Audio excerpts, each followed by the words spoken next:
തീത്തോസ്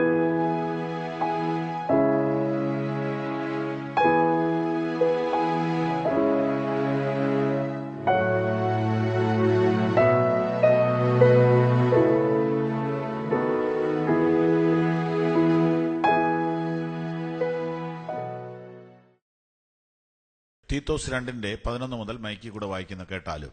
സകല മനുഷ്യർക്കും രക്ഷാകരമായ ദൈവകൃപ ഉദിച്ചുവല്ലോ. നാം ഭാഗ്യകരമായ പ്രത്യാശയ്ക്കായിട്ടും മഹാദൈവവും നമ്മുടെ രക്ഷിതാവുമായ യേശുക്രിസ്തുവിന്റെ തേജസ്സിന്റെ പ്രത്യക്ഷതയ്ക്കായിട്ടും കാത്തുകൊണ്ട് ഭക്തികേടും പ്രപഞ്ചമോഹങ്ങളും വർജിച്ചിട്ട് ഈ ലോകത്തിൽ സുബോധത്തോടും നീതിയോടും ദൈവഭക്തിയോടും കൂടെ ജീവിച്ചു പോരേണ്ടതിന് അത് നമ്മെ ശിക്ഷിച്ചു വളർത്തുന്നു. നോക്കൂ ആ വാക്യത്തിലേക്ക്. ദൈവകൃപയെക്കുറിച്ച് 4 കാര്യങ്ങൾ ഈ വാക്യത്തിൽ കാണാം. അത് കാണുന്നതിന് മുമ്പ് അതിന്റെ 13-ാം വാക്യം വായിച്ച് തീരുമ്പോൾ ലാസ്റ്റ് വരുന്നൊരു വാചകമുണ്ട്. അത് നമ്മെ ശിക്ഷിച്ച് വളർത്തുന്നു. ഏത്? എന്താ നമ്മെ ശിക്ഷിച്ച് വളർത്തുന്ന സാധനം? മോളി പറഞ്ഞിട്ടുണ്ട്. അത് നമ്മെ ശിക്ഷിച്ച് വളർത്തുന്നു. ഏത്? ദൈവകൃപ. കറക്റ്റാ. സകല മനുഷ്യർക്കും രക്ഷാകരമായി ദൈവകൃപ ഉദിച്ചുവല്ലോ.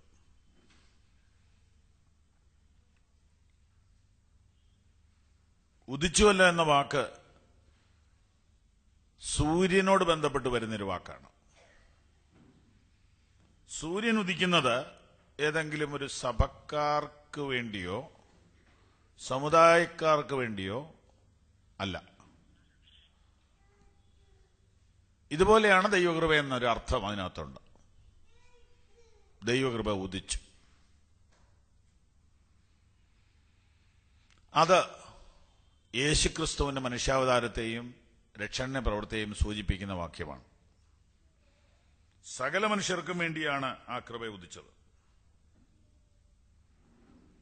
നാം ഭാഗ്യകരമായ പ്രത്യാശയ്ക്കായിട്ടും മഹാദൈവവും നമ്മുടെ രക്ഷിതാവുമായ യേശുക്രിസ്തുവിന്റെ തേജസ്സിന്റെ പ്രത്യക്ഷതയ്ക്കായിട്ടും കാത്തുകൊണ്ട് ഭക്തികേടും പ്രപഞ്ചമോഹങ്ങളും വർജിച്ചിട്ട് ഈ ലോകത്തിൽ സുബോധത്തോടും നീതിയോടും ദൈവഭക്തിയോടും കൂടെ ജീവിച്ചു പോരേണ്ടതിന് ആ ദൈവകൃപ നമ്മെ ശിക്ഷിച്ച് വളർത്തുന്നു. ഒന്നാമത് പറഞ്ഞിരിക്കുന്ന വാക്യം കർത്താവിന്റെ മനുഷ്യാവതാരം.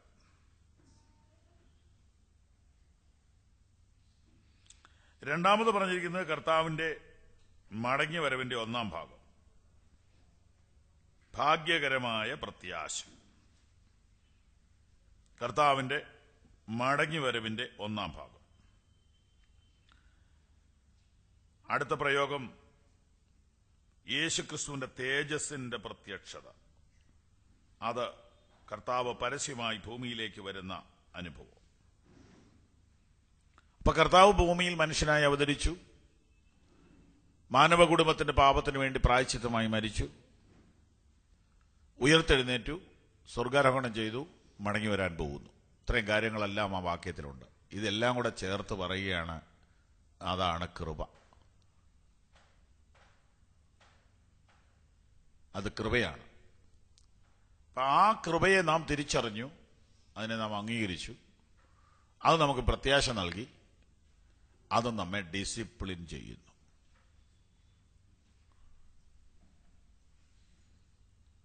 അത് നമ്മെ ശിക്ഷിച്ചു വളർത്തുന്നു. എന്തിനു വേണ്ടി എന്ന് ചോദിച്ചാൽ അവിടെ ഇങ്ങനെ വായിക്കുന്നു, ഭക്തികേടും പ്രപഞ്ചമോഹങ്ങളും വർജിച്ച് ഈ ലോകത്തിൽ സുബോധത്തോടും നീതിയോടും ദൈവഭക്തിയോടും കൂടെ ജീവിച്ചു പോരേണ്ടതിന് ചിലത് വർജിക്കാനും ചിലത് സ്വീകരിക്കുവാനും ഉണ്ട്. അതിനകത്ത് നമ്മുടെ ഒരു പങ്കുണ്ട്. വർജിക്കുക എന്ന് പറഞ്ഞാൽ ഞാനായിട്ട് ചെയ്യേണ്ട കാര്യമാണ്. സ്വീകരിക്കുക എന്ന് പറഞ്ഞാൽ ഞാനായിട്ട് ചെയ്യേണ്ട കാര്യമാണ്. അംഗം പൊരുന്നവൻ സകലത്തിലും വർജനമാചരിക്കുന്നു. ഇപ്പോ ഗുസ്തിക്കാര്, ഓട്ടക്കാര്, കളിക്കാര്, പട്ടാളക്കാര്, ഇവരെല്ലാം കൃത്യമായി എക്സർസൈസ് ചെയ്യുന്നവരും ഭക്ഷണത്തിൽ ഭയങ്കര സൂക്ഷ്മതയുള്ളവരുമായിരിക്കണമെന്നാണ് വെപ്പ്.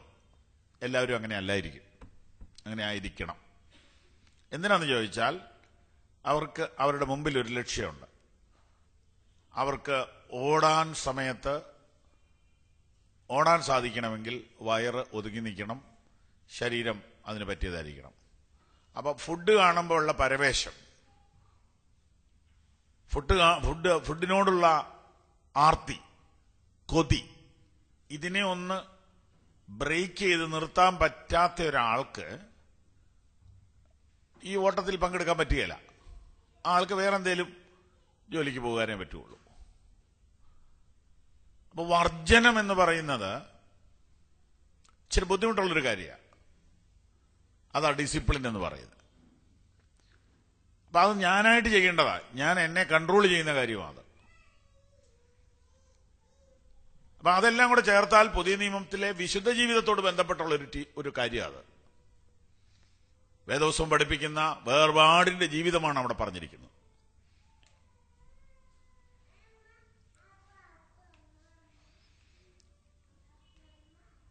യേശുക്രിസ്തുവിന്റെ തേജസ്സിന്റെ പ്രത്യക്ഷതയ്ക്കായിട്ട് കാത്തുകൊണ്ട് ഭക്തി കേടും പ്രപഞ്ചമോഹങ്ങളും വർജിച്ച് ഇങ്ങനെ വർജിക്കേണ്ട കാര്യങ്ങൾ മറ്റു ലേഖനങ്ങളിലുമുണ്ട്. അതിനെയെല്ലാം നമ്മൾ വർജിച്ചിട്ട് ഈ ലോകത്തിൽ സുബോധത്തോടും നീതിയോടും ദൈവഭക്തിയോടും കൂടെ ജീവിച്ചു വരണം. ഈ ലോകത്തിൽ സുബോധത്തോടും നീതിയോടും ദൈവഭക്തിയോടും കൂടെ, സുബോധത്തോടെ, നീതിയോടെ, ദൈവഭക്തിയോടെ രക്ഷിക്കപ്പെട്ടവർ, സ്നാനപ്പെട്ടവർ, ദൈവകൃപയിലേക്ക് വന്നവർ സുബോധത്തോടും നീതിയോടും ദൈവഭക്തിയോടും കൂടെ ജീവിക്കണം. അങ്ങനെ ജീവിക്കണമെങ്കിൽ ഈ ലോകത്തിലെ പലതും വർജിക്കണം. സുബോധം എന്ന് പറഞ്ഞാൽ ഞാൻ ആരാണെന്നറിയുക, ഞാനിപ്പോൾ എവിടെയാണ് നിൽക്കുന്നതെന്നറിയുക, എനിക്ക് എന്ത് കഴിക്കാം എന്ത് കഴിക്കാൻ പാടില്ലെന്നറിയുക, എനിക്ക് എവിടെ ഇരിക്കാം എവിടെ ഇരിക്കാൻ പാടില്ലെന്നറിയുക, പരിസരബോധമുള്ളവനാകുക, സ്വയം അറിയുക, തനിക്കുള്ളവരെ അറിയുക, തന്റെ ശത്രുവിനെ അറിയുക, തന്റെ മിത്രത്തെ അറിയുക, അങ്ങനെയെല്ലാം അറിയുന്ന അതാണ് സുബോധം.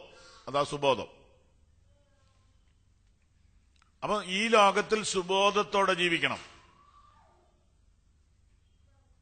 വീണ്ടും ജനിച്ചവൻ, രക്ഷിക്കപ്പെട്ടവൻ, ദൈവവചനത്തിലേക്ക് വന്നവൻ, കർത്താവായ യേശുവിൽ വിശ്വസിക്കുന്നവൻ സുബോധത്തോടെ ജീവിക്കണം എന്ന് അപ്പോസ്തലൻ പറയുമ്പോൾ അതെന്തായിരിക്കും അർത്ഥമാക്കുന്നത്? ദൈവരാജ്യത്തിന്റെ വീക്ഷണത്തിൽ ജീവിക്കുക എന്നാണ്. അതാ സുബോധം എന്ന് ഉദ്ദേശിക്കുന്നത്. അതിനെ നമുക്ക് മനസ്സിലാക്കാൻ ലൂക്കോസ് 15 ഉപമ നല്ലതാണ്. ധൂർത്തുപുത്രൻ അപ്പന്റെ വീട്ടിലേക്ക് മടങ്ങി വരാനായിട്ട് ഒരുങ്ങുമ്പോൾ ബൈബിൾ ഇങ്ങനെ എഴുതുന്നു, അവന് സുബോധം വന്നു. പിന്നീട് അവൻ ചെയ്യുന്നതെല്ലാം സുബോധത്തിൽ നിന്നാണ്. അതിനു മുമ്പ് അവൻ ചെയ്തതെല്ലാം ബോധമില്ലാതെയാണെന്ന് അതിന്റെ അർത്ഥം. പക്ഷെ ലോകത്തിന്റെ ദൃഷ്ടിയിൽ അങ്ങനെ തോന്നത്തുമില്ല. ലോകത്തിന്റെ ദൃഷ്ടിയിൽ അവൻ ഒരു ബോധക്കേട് കാണിച്ചതായിട്ട് തോന്നുന്നില്ല. അവൻ അപ്പനോട് വീതം ചോദിച്ചു മേടിച്ചു, യൗവനത്തിൽ ഇഷ്ടാനുസരിച്ച് ജീവിച്ചു, ഇഷ്ടമുള്ള ഭക്ഷണം കഴിച്ചു, ഇഷ്ടമുള്ള ഹോട്ടലിൽ താമസിച്ചു, ഇഷ്ടമുള്ളവരുടെ കൂടെ നടന്നു. അതൊക്കെ ഒരു ബോധക്കേടാണോ? അതൊന്നും ഒരു ബോധക്കേടല്ല. അതെല്ലാം അതാത് സമയത്തെ ട്രെൻഡ് അനുസരിച്ച് ജീവിക്കുന്നു എന്നുള്ളതേ ഉള്ളൂ. അതൊരു ബോധക്കേടല്ല. എന്നാൽ അവന്റെ അപ്പന്റെ വീട്ടിലേക്ക് അവൻ മടങ്ങി വരുന്നതിനെ കുറിച്ച് ബൈബിൾ പറയുന്നു, അവന് സുബോധം വന്നു. അപ്പോൾ അവൻ യാഥാർത്ഥ്യത്തിലേക്ക് മടങ്ങി വന്നു. അവൻ സ്വപ്നലോകത്തിൽ നിന്നും ഭാവനാലോകത്തിൽ നിന്നും യഥാർത്ഥ സത്യത്തിലേക്ക് അവൻ തിരിച്ചു വന്നു. അവൻ തിരികെ വന്നിട്ട് അവന്റെ അപ്പനെ അവൻ മനസ്സിലാക്കി, അവനെ അവൻ മനസ്സിലാക്കി. അവന്റെ പരാജയം അവൻ മനസ്സിലാക്കി. അവനെ മനസ്സിലാക്കിയത് അവൻ ഇവിടെ നിൽക്കേണ്ടവനല്ല. അവൻ ഈ പന്നി തിന്നുന്ന ഭക്ഷണം കഴിക്കേണ്ട ഒരാവശ്യവനില്ല. ഈ വിധത്തിൽ അവനെ കൊണ്ട് എത്തിച്ചത് അവന്റെ മുൻകാലങ്ങളിൽ അവനെടുത്ത തീരുമാനത്തിന്റെ പ്രശ്നമാണ്. അവന്റെ അപ്പന്റെ വീട്ടിൽ നിന്ന് പോന്ന പോരിച്ചയാണ് അവനെടുത്ത തീരുമാനത്തിന്റെ മിസ്റ്റേക്കാണ് അവനെ ഇപ്പോൾ ഇവിടെ എത്തിച്ചത്. അവനെക്കുറിച്ച് മനസ്സിലാക്കി, അവനിലേക്ക് മടങ്ങി വന്നു എന്നാണ് ഇംഗ്ലീഷിൽ. അത് കഴിഞ്ഞ് അവന്റെ അപ്പനെ മനസ്സിലാക്കി. ലോകത്തിൽ എവിടെ ജോലി ചെയ്യുന്നതിനേക്കാൾ നല്ലത് എന്റെ അപ്പന്റെ വീട്ടിൽ ജോലി ചെയ്യുന്നതാണെന്ന് അവൻ കണ്ടെത്തി. എന്റെ അപ്പൻ അപ്പനായിട്ടല്ല, ഒരു തൊഴിൽദാതാവായിട്ട് കാണുകയാണെങ്കിലും ഇത്രയും നല്ലൊരു മനുഷ്യൻ ഭൂമിയിൽ ഇല്ലെന്ന് ഈ ചെറുപ്പക്കാരൻ തിരിച്ചറിഞ്ഞു. കാരണം എന്റെ അപ്പന്റെ വീട്ടിൽ കൂലിക്കാർ ഭക്ഷണത്തിന് വേണ്ടി ഇന്ന് വരെ ബുദ്ധിമുട്ടേണ്ടി വന്നിട്ടില്ല. ഭക്ഷണം കഴിച്ചിട്ട് ശേഷിപ്പിക്കുന്ന ഒരു വീടാണ് എന്റെ വീട്. എന്നാൽ ഞാനാവട്ടെ ജോലി ചെയ്തിട്ട് ഭക്ഷണം കിട്ടാതെ ഇവിടെ കിടന്ന് വിശന്ന് പൊരിയുകയാണ്. അങ്ങനെയാണെങ്കിൽ എനിക്കൊരു ജോലിക്കാരനായിട്ട് ജീവിക്കാൻ നല്ലത് എന്റെ വീട് തന്നെയാണ്. അവന്റെ അപ്പനെ കുറിച്ചുള്ള അവന്റെ കാഴ്ചപ്പാട് മാറി, അവന്റെ ചിന്തയ്ക്ക് മാറ്റം വന്നു. ഇങ്ങനെ അവനെടുത്ത ആ തീരുമാനങ്ങളും പ്രവർത്തനങ്ങളും സംസാരവുമെല്ലാം സുബോധത്തിന്റെ ഭാഗമാണ്. അവന്റെ ഭാഷ, അവന്റെ സ്റ്റെപ്പ്, അവന്റെ പുതിയ കാൽവെപ്പ്, അവന്റെ പ്രവർത്തനങ്ങള്, അവന്റെ നടപ്പ്, ഇതെല്ലാം അവന് വന്ന സുബോധത്തിന്റെ വ്യത്യാസമാണ്. അവന് സുബോധം വന്നു എന്നാണ് പരിശുദ്ധാത്മാവ് തിരുവചനത്തിൽ രേഖപ്പെടുത്തിയിരിക്കുന്നത്. ഇതുപോലെ നാമും കർത്താവിന്റെ വചനം അറിഞ്ഞതനുസരിച്ച് നമ്മുടെ കാഴ്ചപ്പാടിനും നമ്മുടെ ചിന്തയ്ക്കും നമ്മുടെ ഭാഷയ്ക്കും എല്ലാം മാറ്റം വരുന്നതാണ് യഥാർത്ഥത്തിൽ സുബോധം എന്ന് പറയുന്നത്. അപ്പൊ ഇങ്ങനെ സുബോധത്തോടുകൂടെ ജീവിക്കുവാൻ, നീതിയോടെ ജീവിക്കുവാൻ, ദൈവഭക്തിയോടെ ജീവിക്കുവാൻ നാം ബാധ്യസ്ഥരാണ്. എന്നാൽ ഇവിടെ ലേഖനത്തിൽ പരിശുദ്ധാത്മാവ് ഒരു പ്രത്യേക കാര്യം അവിടെ മറച്ചു വെച്ചിരിക്കുകയാണ്. ഇങ്ങനെ അച്ചടക്കമുള്ള ഒരു ക്രിസ്തീയ ജീവിതം നയിക്കാൻ നമ്മെ സഹായിക്കുന്നത് ദൈവകൃപയാണ്.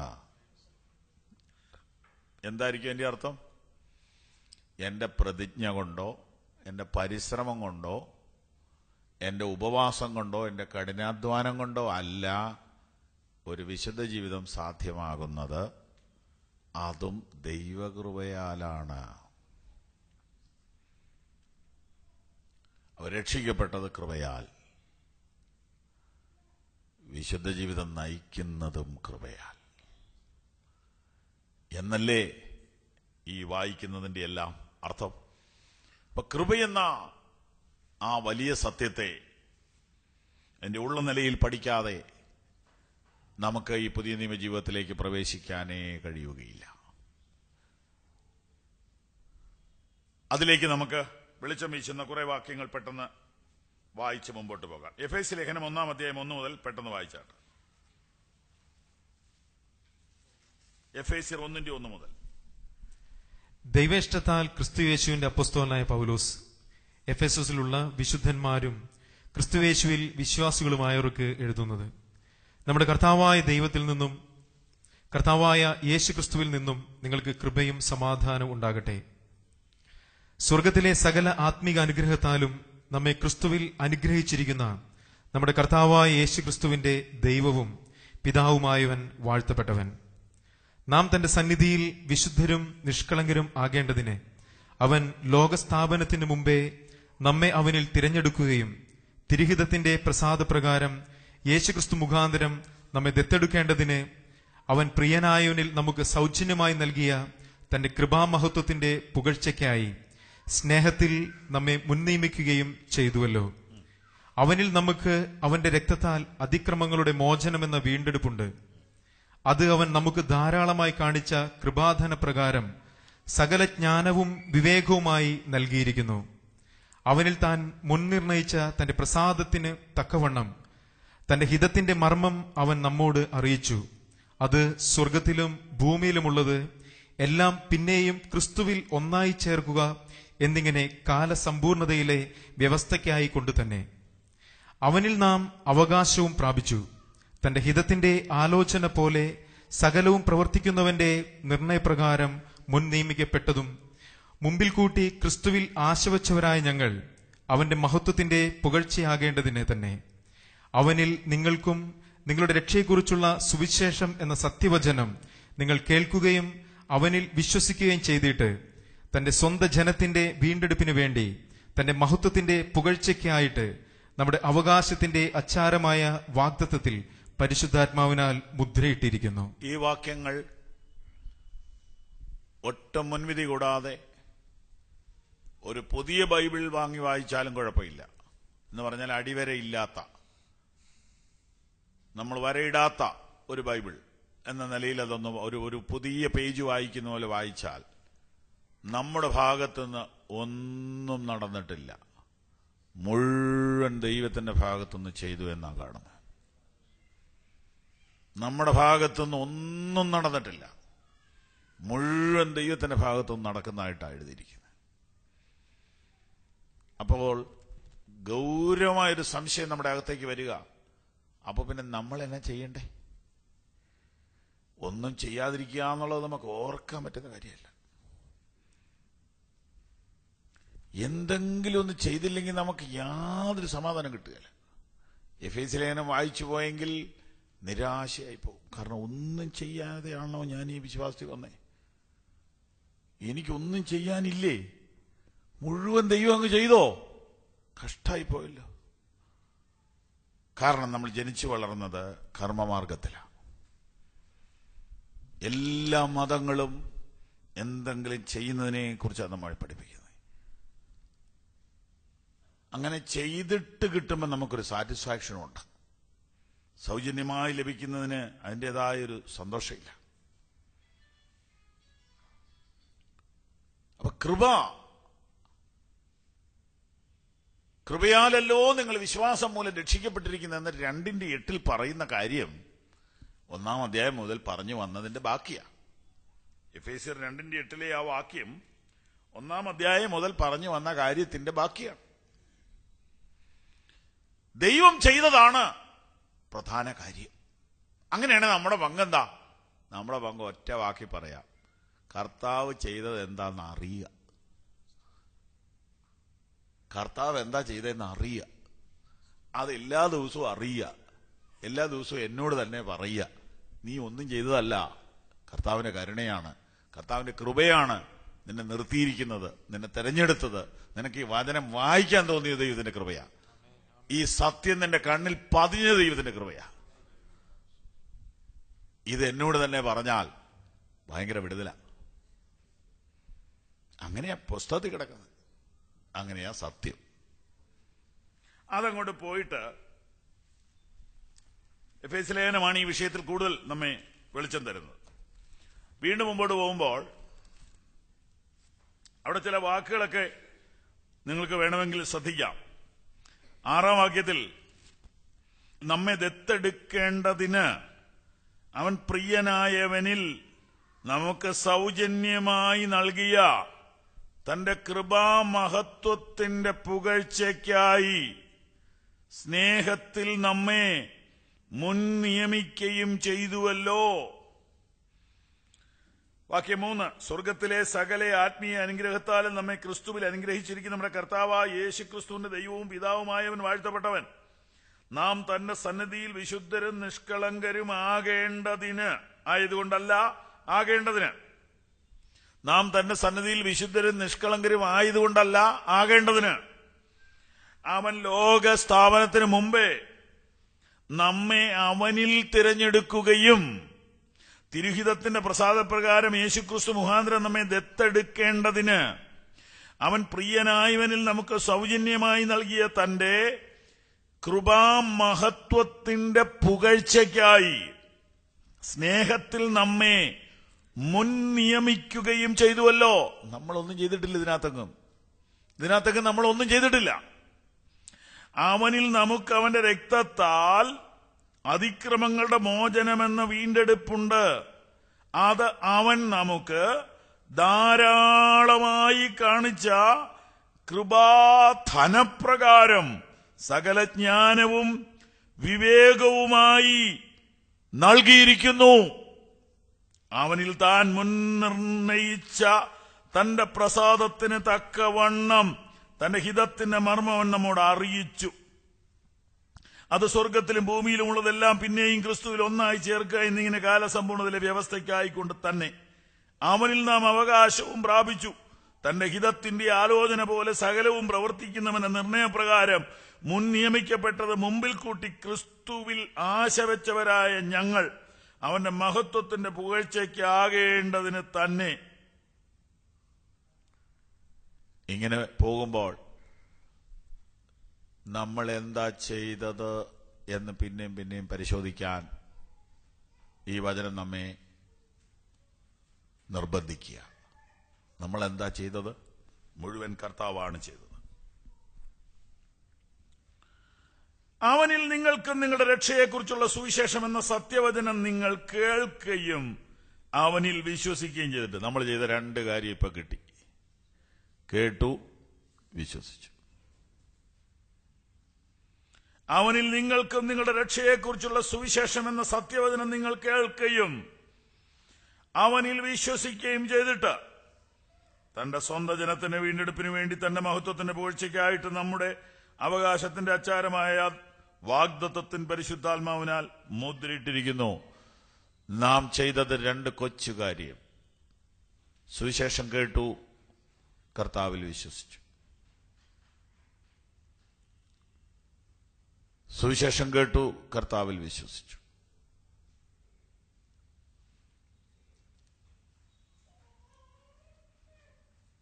നമ്മൾ ഉപവസിച്ചതോ, നമ്മൾ പ്രാർത്ഥിച്ചതോ, നമ്മൾ പൈസ കൊടുത്തതോ, നമ്മൾ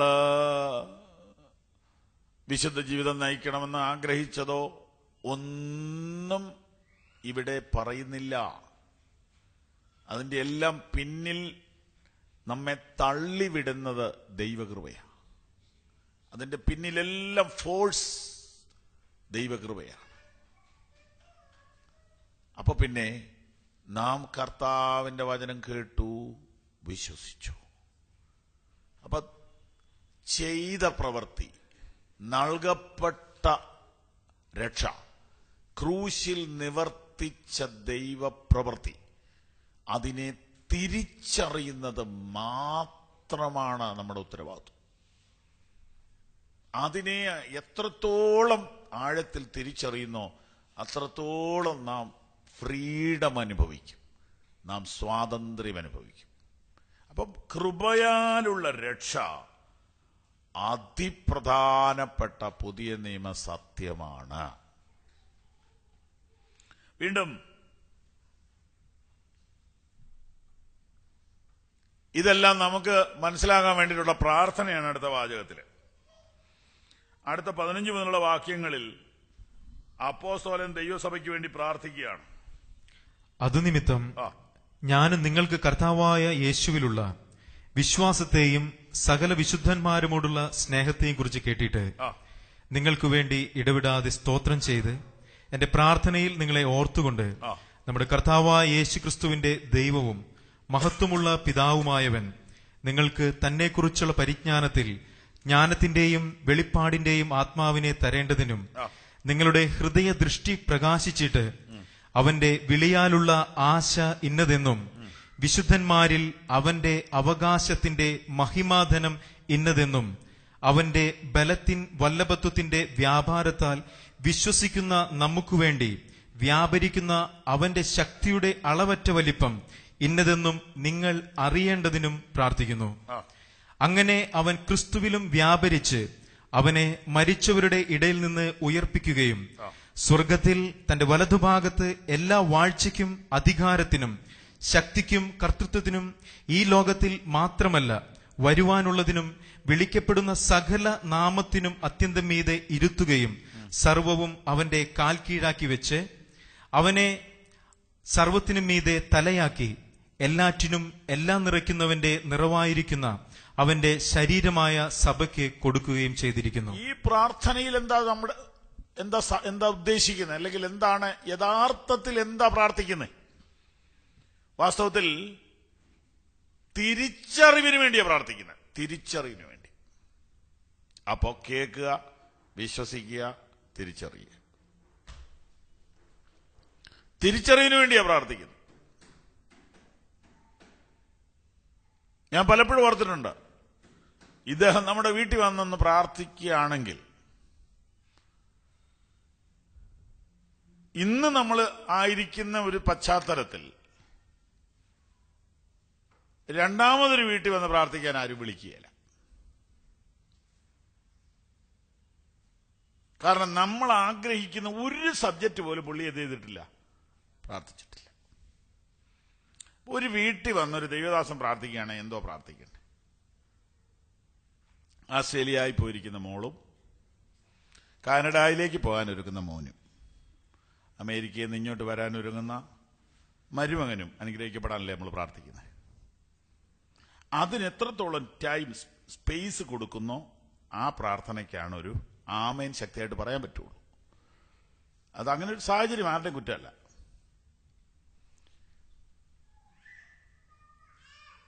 അതുകൊണ്ട് കുഴപ്പമുണ്ടോ? അതുകൊണ്ട് കുഴപ്പമില്ല, പക്ഷെ ഗുണവുമില്ല.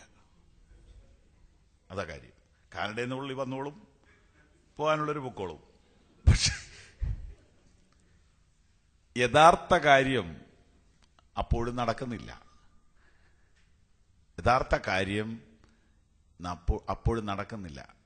കർത്താവ് നമ്മെ ഈ സത്യത്തിലേക്ക് ആകർഷിച്ചു കൊണ്ടുവന്നതിൻ്റെ ആ യഥാർത്ഥ ഉദ്ദേശവും അതിൻ്റെ ആഴങ്ങളും തിരിച്ചറിഞ്ഞ് കർത്താവിന് പ്രയോജനമുള്ളൊരു ജീവിതം നയിക്കാൻ സാധ്യമാകണം.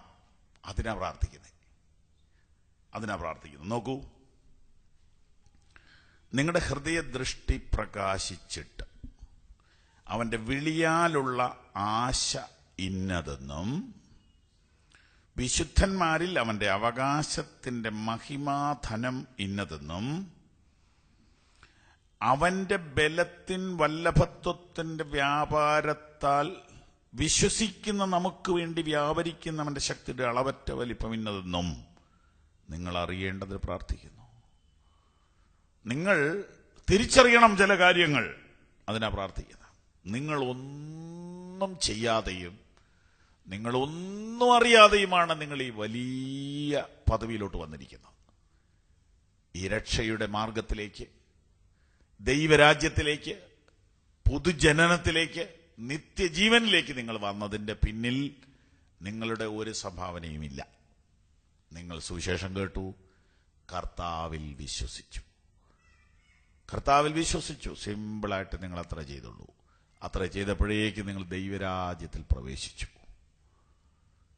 നിങ്ങൾ ദൈവിക പദ്ധതിയുടെ ഭാഗമായി തീർന്നു. ദൈവിക തെരഞ്ഞെടുപ്പിനകത്ത് നിങ്ങൾ ഉൾപ്പെട്ടു. നിങ്ങളത് അംഗീകരിച്ചു. ഇനിയും നിങ്ങളുടെ അകക്കണ്ണ് തുറന്നിട്ട് നിങ്ങൾക്ക് ലഭിച്ചിരിക്കുന്ന ഈ വീണ്ടെടുപ്പിന്റെ വിലയും നിലയും നിങ്ങൾ അറിഞ്ഞിട്ട് ആ നിലവാരത്തിൽ ജീവിച്ച് അതിൻ്റെ എല്ലാ ശക്തിയും അതിൻ്റെ എല്ലാ സ്വാതന്ത്ര്യവും നിങ്ങൾ അനുഭവിക്കണം. അതിനുവേണ്ടി അദ്ദേഹം നമുക്ക് വേണ്ടി പ്രാർത്ഥിക്കുകയാണ്. നിങ്ങളുടെ ഹൃദയദൃഷ്ടി പ്രകാശിച്ചിട്ട് അവന്റെ വിളിയാലുള്ള ആശ ഇന്നതെന്നും, അതായത് ഈ ഭാഗ്യാനുഭവത്തിലേക്ക്, ഈ രക്ഷയിലേക്ക് നിങ്ങളെ കർത്താവ് വിളിച്ചതിന്റെ പിന്നിലെ ആശ, കർത്താവിന്റെ ആഗ്രഹം, അവന്റെ വിളിയാലുള്ള ആശ ഇന്നതെന്നും വിശുദ്ധന്മാരിൽ അവന്റെ അവകാശത്തിന്റെ മഹിമാധനം ഇന്നതെന്നും അവന്റെ ബലത്തിൻ വല്ലഭത്വത്തിന്റെ വ്യാപാരത്താൽ വിശ്വസിക്കുന്ന നമുക്ക് വേണ്ടി വ്യാപരിക്കുന്ന അവന്റെ ശക്തിയുടെ അളവറ്റ വലിപ്പം ഇന്നതെന്നും നിങ്ങൾ അറിയേണ്ടതിന് പ്രാർത്ഥിക്കുന്നു. അപ്പം നിങ്ങൾക്ക് തിരിച്ചറിവുണ്ടാകണം. ദൈവത്തെക്കുറിച്ചുള്ള തിരിച്ചറിവ്, നിങ്ങളെക്കുറിച്ചുള്ള തിരിച്ചറിവ്, നിങ്ങൾക്ക് വേണ്ടി ദൈവം അയക്കുന്ന ശക്തിയെക്കുറിച്ചുള്ള തിരിച്ചറിവ്, നിങ്ങളെക്കുറിച്ചുള്ള തിരിച്ചറിവ്, ദൈവത്തെക്കുറിച്ചുള്ള തിരിച്ചറിവ്, ദൈവശക്തിയെക്കുറിച്ചുള്ള തിരിച്ചറിവ്. ഇതൊക്കെ ഉണ്ടാകാനാണ് പ്രാർത്ഥിക്കുന്നത്. ഇതൊക്കെ ഉണ്ടാകണം. അതിനുവേണ്ടിയാണ് പ്രാർത്ഥിക്കുന്നത്. ഞാൻ ആരാണ്? ഞാൻ ദൈവവൈതലാണ്. എന്റെ ദൈവമാരാണ്? സർവശക്തനാണ്. എനിക്ക് വേണ്ടി വ്യാപരിക്കുന്നത് ഏത് ശക്തിയാണ്? യേശുവിനെ മരിച്ചവരിൽ നിന്ന് ഉയർത്തെഴുന്നേൽപ്പിച്ചവന്റെ ശക്തിയാണ് എനിക്ക് വേണ്ടി ഇന്ന് വ്യാപരിച്ചുകൊണ്ടിരിക്കുന്നത്. വിശ്വസിക്കുന്ന നിങ്ങൾക്ക് വേണ്ടി വ്യാപരിക്കുന്നവന്റെ ശക്തിയുടെ അളവറ്റ വലിപ്പം ഇന്ന് നിങ്ങൾ തിരിച്ചറിയണം.